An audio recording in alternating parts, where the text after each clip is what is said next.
Assalamualaikum. My name is Sania Rafiq. I am here to teach you chemistry. 9th chemistry chapter number 5 का जो topic आज हम discuss करने जा रहे हैं वो है बॉयल्स लॉ. बॉयल्स लॉ किसने प्रेजेंट किया? बॉयल्स लॉ प्रेजेंट किया रॉबर्ट बॉयल ने इन 1662.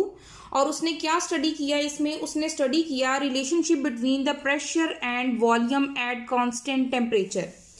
उसने क्या किया कि एक सिलेंडर लिया, एक सिलेंडर में उसने गैस को फिल करने के बाद उसने टेम्परेचर को फिक्स कर दिया. यानी जो टेम्परेचर है वो लेट्स सपोज 25 है, 25 टेम्परेचर को उसने फिक्स कर दिया, कांस्टेंट कर दिया.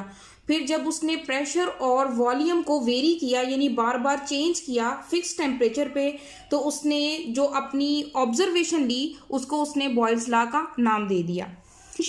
He studied the relationship between the pressure and volume when the temperature is kept constant. उसने किसी भी गैस के प्रेशर और वॉल्यूम को स्टडी किया जब उसने टेम्परेचर को कांस्टेंट रखा. तो उसने क्या रिजल्ट निकाला कि the volume of the given mass of a gas is inversely proportional to pressure. यानी किसी भी गैस का जो वॉल्यूम है वो उस पे अप्लाई किए गए प्रेशर के इनवर्सली प्रोपोर्शनल है. अगर हम प्रेशर को ज़्यादा करेंगे तो वॉल्यूम कम होता जाएगा, और अगर हम प्रेशर को कम करेंगे तो वॉल्यूम ज़्यादा होता जाएगा. तो इस रिलेशनशिप के बाद हमारे पास एक स्टेटमेंट आती है, the volume of a given mass of a gas is inversely proportional to its pressure provided when the temperature remain constant. कि अगर हम टेम्परेचर को कांस्टेंट रखेंगे तो किसी भी गैस के मास का जो वॉल्यूम है वो उसके प्रेशर के इनवर्सली प्रोपोर्शनल होगा. अब यहाँ पे देखें, जब हम प्रोपोर्शनैलिटी साइन को ख़त्म करते हैं तो उसकी जगह पे एक कांस्टेंट आ जाता है. तो ये हमने कांस्टेंट लगा दिया है, ये 1 के साथ यहाँ पे मल्टीप्लाई हुआ है तो वो k/p हो गया है. अब हमने क्या करना है कि ये जो p यहाँ पे डिवाइड हो रहा है ये वहाँ पे जाके मल्टीप्लाई हो जाएगा, तो ये बन जाएगा PV is equal to k.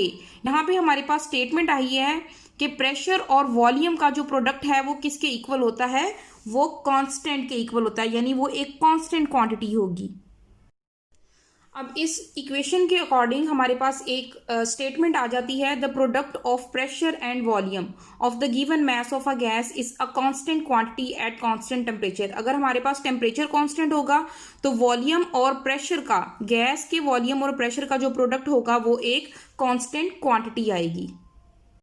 अगर हम यहाँ पे दो वैल्यूज कंसीडर कर लें, इनिशियल और फाइनल वैल्यूज, तो उससे हमारे पास इक्वेशन बन सकती है. जैसे अगर P और V प्रेशर और वॉल्यूम है तो हम एक को इनिशियल प्रेशर और इनिशियल वॉल्यूम कह दें और दूसरे को फाइनल प्रेशर और फाइनल वॉल्यूम कह दें. तो हमारे पास क्या इक्वेशंस आएंगी?